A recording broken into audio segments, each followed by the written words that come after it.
Happy holidays po mga insan. Welcome once again sa ating channel na Buhay Pinoy sa Abroad. Andito na tayo sa day 23 ng ating Vlogmas for the year 2024. Ang focus ng episode natin ngayon ay tungkol sa sustainability. Simple steps for a greener future. Bakit kaya naisip ko to? Bakit kaya kailangan nating i-include to sa Vlogmas? Kasi ang mundo natin ngayon is being challenged by lack of sustainability. Dahil sa dami na ng mga man-made problems na ibinigay natin sa mundo. Ang mundo natin ngayon ay nagpapakita na rin ng maraming mga problema. Kunyari, baha. Ang baha malala na. Mga ulan, yung dating ulan naging torrential rains na ngayon. Uulan ng 8 hours, yung yung downpour niya pang 2 months. Kaya pagdating ng umaga, hanggang langit na yung tubig. 'Di ba? So kapag may tornado, sa Pilipinas dati wala pang tornado. Ngayon, very common na ang tornado. Ang buhawi. Dito sa States, kahit dito sa States, may mga baha na inaanod na ang mga bahay. Ang mga tornado dito, very common, sobrang common. Ang mga hurricanes, napakalalakas na. So, saan ka pa, di ba? Kapag winter time, may mga winter na hindi naman talaga winter dahil hindi naman malamig. May mga winter din na papasok pa lang ang winter, sobrang dami na ng mga winter storm, di ba? So, gabundok na yung mga snow. Kaya hindi na natin alam kung ano talaga ang nangyayari. So, importante yung ang sustainability. Hindi natin kayang i-resolve ang mga problemang ito ng mundo. Pero kahit papaano, meron tayong mga maliliit na contribution na pwedeng gawin. Ayun. So, ano ang mga halimbawa ng pwede natin gawin na mga achievable? Una, reducing waste. Sa namin ngayon since January 1st sa aming state, bawal na ang mga grocery plastic bags. Kaya in-encourage na kapag papasok ka sa grocery store, may dala kang sarili mong reusable bags o kaya may paper bag silang i-offer sa'yo for a fee. Pero mura lang naman, pero kung rinding-rindi ka na magbayad ng paper bag every time papasok ka sa grocery, edi magdala ka na lang ng reusable bags. Wala na po kami mga sandubag kagaya na sa atin sa Pilipinas. And that's one way of reducing waste din. Conserving energy, making sustainable choices. Yung conserving energy is, ang energy conservation is yung simpleng pag turn on and off lang ng mga ilaw, di ba? Malaking bagay na ang maitutulong noon. Paggamit din ng mga paggawa rin ng mga sustainable choices. Yung pag-adapt ng solar generation instead of paying for the usual electric bills and so on. Anyway, so tingnan natin isa-isa to: reducing waste, conserving energy, and making sustainable choices. Mga tips sa pagbabawas ng basura.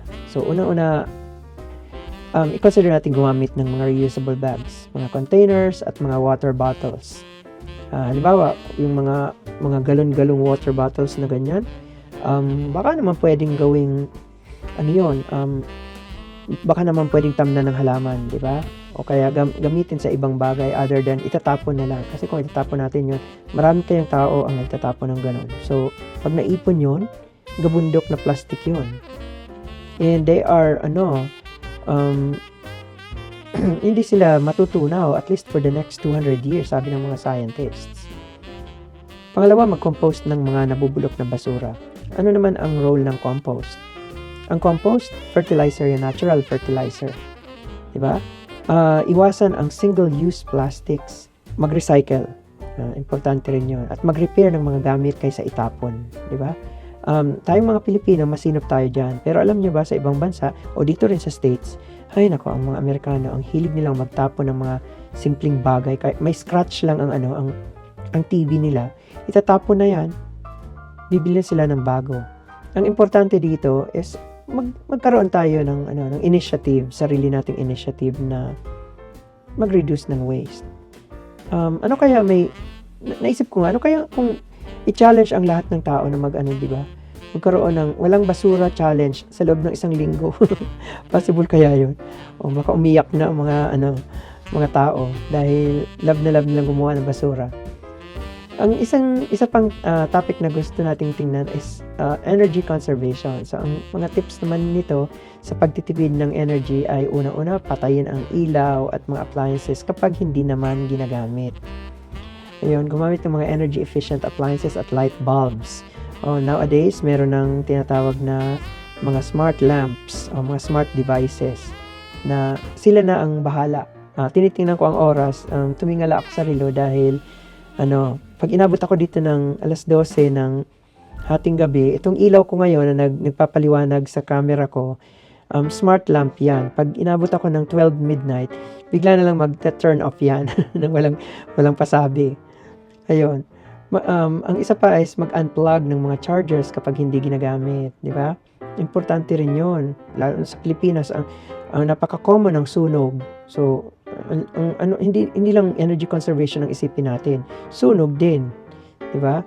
Magsampay ng mga damit sa halip na gumamit ng dryer. So, sa mga tropical countries, kagaya uli sa Pilipinas, sa California, sa Florida, kung andyan kayo, siguro you might as well want to magsampay na lang ng mga malalaking articles sa likod bahay. Dito kasi sa amin hindi pwede dahil sobrang lamig sa mga ganitong panahon. Kaya kailangan naming magtiyaga gumamit ng dryer, which is hindi yun form of energy conservation. Pagwawaldas yun. Maglakad, magbisikleta o gumamit ng public transportation instead of driving every day. Iba-iba ang sitwasyon natin. May mga lugar na may very talaga accessible ang public transportation sa mga big cities. Ako nakatira ako sa suburb. Tapos mga 35 minutes na drive ang workplace ko, kaya hindi pwedeng very inconvenient kung magpa-public transportation ako. Sa 35 minutes na yan, I would say kailangan kong dagdagan ng mga 2 oras ang preparation to school kung magpa-public transport system ako dahil magta-transfer ako from one vehicle to the other. Nagsasayang na lang, di ba? Making sustainable choices. Mga tips din, bumili ng local at organic products instead na bumili ng mga genetically modified, di ba?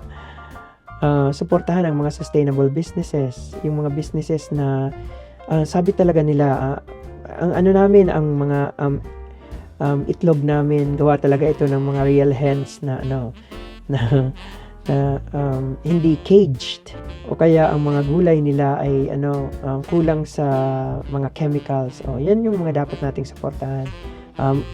Otherwise, magtanim na lang tayo ng mga gulay at prutas sa bahay kung meron din lang tayong maliit na lupang pwedeng pagtamnan nito. Nag-a-add yun sa sustainability. Tingnan nyo sa mga countryside, di ba? Sa mga baryo-baryo. Kahit walang pera ang mga tao, nabubuhay sila dahil may sarili silang tanim. O kaya pwede silang humingi ng mga talbos ng kamuting kahoy o kamote sa kapitbahay. Ewan ko kung nangyayari pa yan ngayon. During my time growing up, nangyayari pa. And maging vigilant din tayo sa mga binibili natin at kinokonsumo. Kasi for all you know, yung mga kinokonsumo natin baka expired na, baka counterfeit, di ba? Yun ang mahirap doon. Overall, sa episode natin ngayon ay tinutukan natin ang sustainability, ang topic ng sustainability na hindi man natin kayang gawin globally. Meron namang mga simple steps para ma-achieve natin ito in our own special way, in our own local way. Sana po may nakuha kayong tips sa natin ngayon sa ating episode. In-invite ko kayo na patuloy pang suportahan ang channel na ito. Maraming salamat.